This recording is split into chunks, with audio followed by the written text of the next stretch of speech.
तिकडे सांगलीमध्ये मिरज भागामध्ये जोरदार पाऊस झालेला आहे। शहरातील रस्त्यावर झाडे उन्मळून पडलेली आहेत, काही वाहनं देखील झाडाखाली दबल्याने नुकसान झालेलं आहे।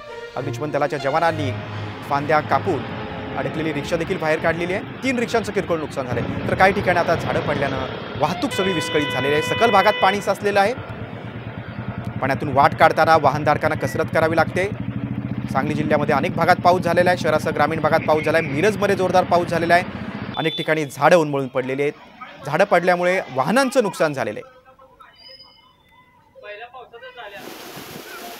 काही ठिकाणी झाडं पडल्यामुळे 3 रिक्षांचं नुकसान झालं।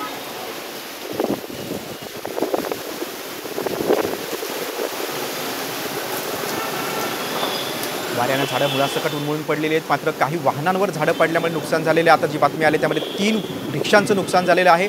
मिरजमध्ये जोरदार पाऊस झालेला आहे।